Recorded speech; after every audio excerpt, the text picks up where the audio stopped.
A group of people stand on the sidewalk, all looking up at the sky. You walk past, and without even deciding to, you look up too. There's nothing there, but you looked, because they were looking. We do this constantly, in ways large and small. We laugh when others laugh, buy what others buy, believe what the group believes, and go along with what everyone else is doing, often without questioning it at all. Why are we so powerfully pulled to follow the crowd? The answer is that conforming to the group isn't a weakness of character. It's one of the deepest survival strategies your brain has, and it usually serves you well, right up until it doesn't. Start with how strong this pull actually is, because it's stronger than most people believe. In one of the most famous experiments in all of psychology, people were asked an extremely simple question with an obviously correct answer, like, which of these lines is the same length as this one? Alone, almost everyone got it right. But when they were placed in a group where everyone else, secretly working with the researchers, confidently gave the same wrong answer, a remarkable number of people went along with the group, giving an answer they could plainly see was incorrect. They denied the evidence of their own eyes rather than stand alone against the crowd. That's how powerful the pull to conform is. Why would we override our own clear perception just to match a group? There are two forces at work. The first is informational. We assume that if everyone else believes or is doing something, they probably know something we don't. The group becomes a source of information, a shortcut. Rather than figure everything out ourselves, we use the crowd as evidence about what's true, or right, or safe. And often this is reasonable. If everyone is running in one direction, it's usually smart to run too and ask questions later. The crowd's behavior carries real information, and following it is frequently the intelligent move. The second force is social, and it's even more powerful. We conform not just because we think the group is right, but because we desperately want to be accepted by it, and we fear the consequences of standing out, of disagreeing, of being the odd one. Going against the group is uncomfortable, even frightening. We risk disapproval, ridicule, exclusion. So we often go along not because we genuinely agree, but because the social cost of dissent feels too high. Many of the people in that experiment knew the group was wrong. They conformed anyway, because being wrong with everyone felt safer than being right alone. And this, once again, traces back to survival. For our ancestors, being part of the group was life itself, and fitting in, going along with group norms, staying aligned with your people, was essential to staying accepted. Someone who constantly broke from the group, who disagreed, who refused to conform, risked being seen as a troublemaker, an outsider, and losing their place.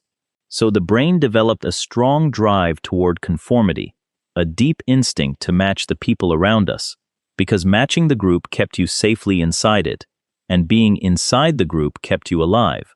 We are the descendants of the ones who fit in. This instinct shows up everywhere in modern life, often invisibly. We're drawn to what's popular, assuming popularity signals quality.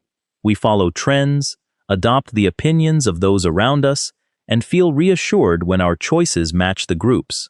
This is why we look at how many others have done something before deciding to do it ourselves, why a crowded restaurant draws more customers, why we check reviews and ratings, why we feel safer choosing what many others have already chosen.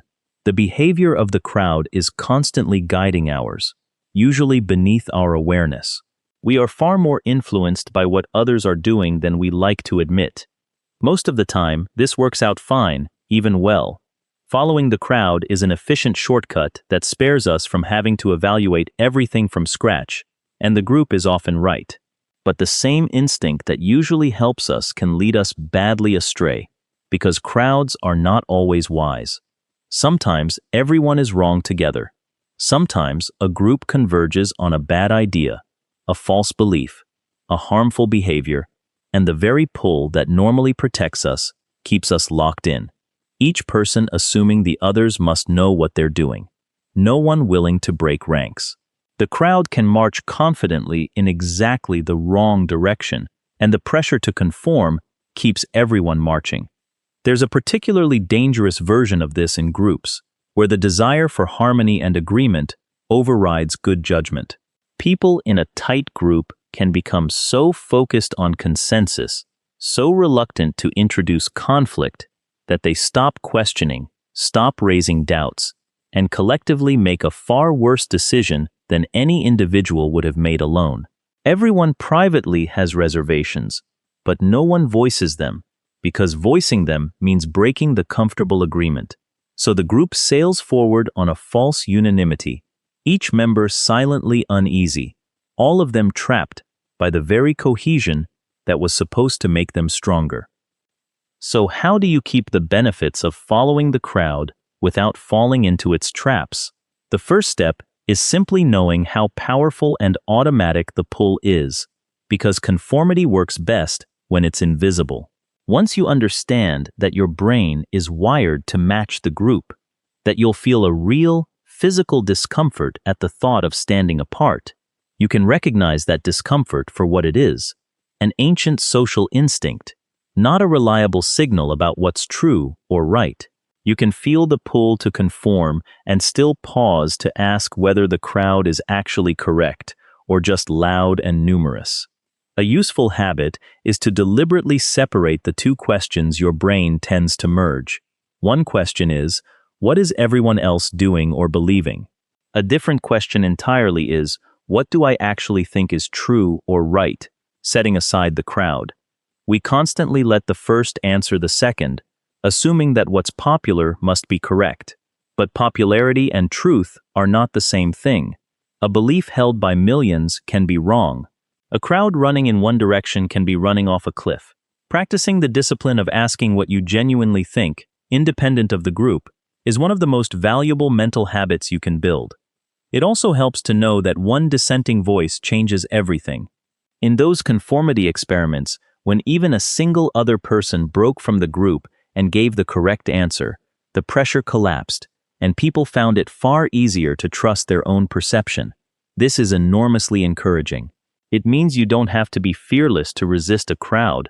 You just have to be willing, sometimes, to be the first one to say what you actually see.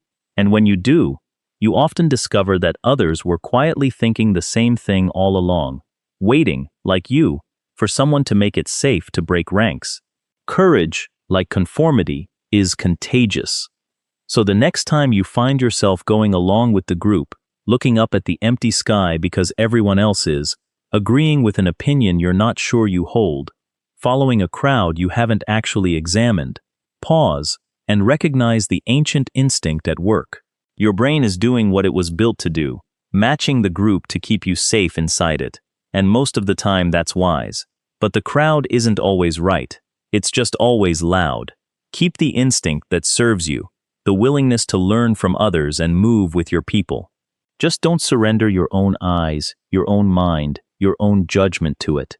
Sometimes the bravest and most useful thing you can do is to quietly look around and ask whether the emperor is wearing any clothes at all.